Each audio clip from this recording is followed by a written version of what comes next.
पर पहले के बच्चे भीख मांगते थे ताकि कितने भी बड़े राजा महाराजा क्यों ना बन जाएं, उनको याद रहे कि हम भीख मांग करके खाया करते थे, हमारी ये औकात थी।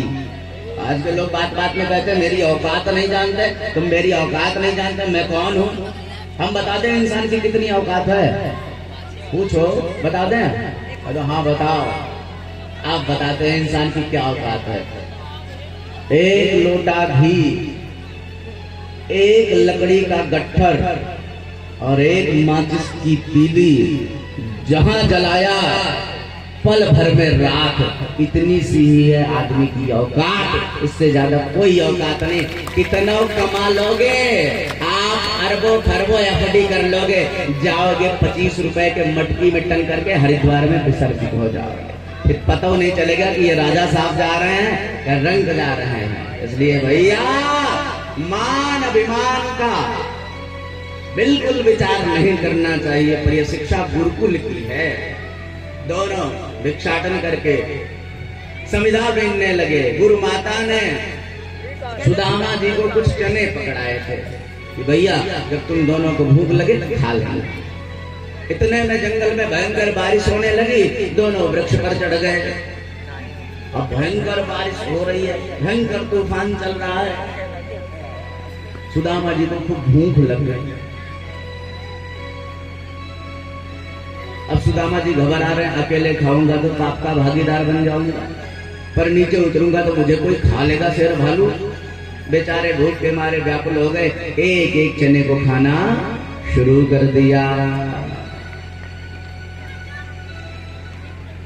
भगवान श्री कृष्ण ने पूछा, सुदामा एक कटकट की आवाज कहां से आ रही है? सुदामा जी ने कहा, कन्हैया बहुत ठंडी लग रही है, दांत बज रहे हैं और भगवान का अंश खा लिया।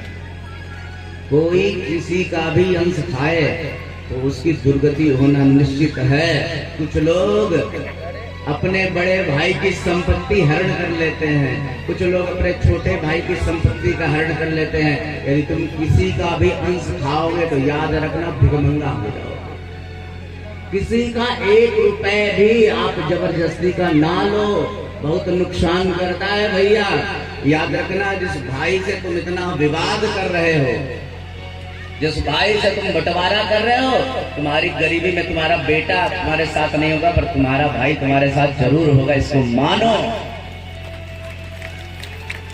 इसी हमारे यजमान परिवार में एक महेश जी थे, शायद प्रधान थे। हमको बड़ी प्रसन्नता होती, विनोद जी हमारे पास आते हैं और जब जब आते तो उनकी आंख भर जाती। एक ही बात कहते, गुरु जी आज हमारे भैया होते तो क्या गजब का नजारा होता। कृष्ण और श्री सुदामा जी महाराज भिक्षाटन करने के लिए निकले।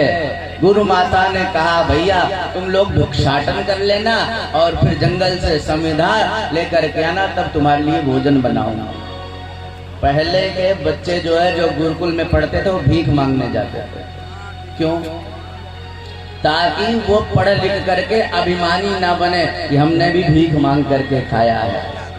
पर आज के बच्चे पढ़ लिख करके यदि DYSP भी बन गए, CO या इंस्पेक्टर भी बन गए, तो बुजुर्गों का सम्मान करना छोड़ देते हैं। हमने थाने पर देखा है, महाराज ऐसी बात करते हैं बुजुर्गों से जैसे लगता है कि सारा मान सम्मान बेच खाए ये लोग, जैसे लगता है कि ये भगवान है। अरे तुम नौकर हो, हमारे टैक्स से तुमको तनख्वाह मिल रही है। अच्छा ये मर्यादित क्यों नहीं बन रहे हैं? ये सब क्रिश्चियन वाले विद्यालय से पढ़ करके अधिकारी बन रहे हैं। हम आज कुछ बोलने में समर्थ हैं। बोले भक्त वत्सल भगवान की।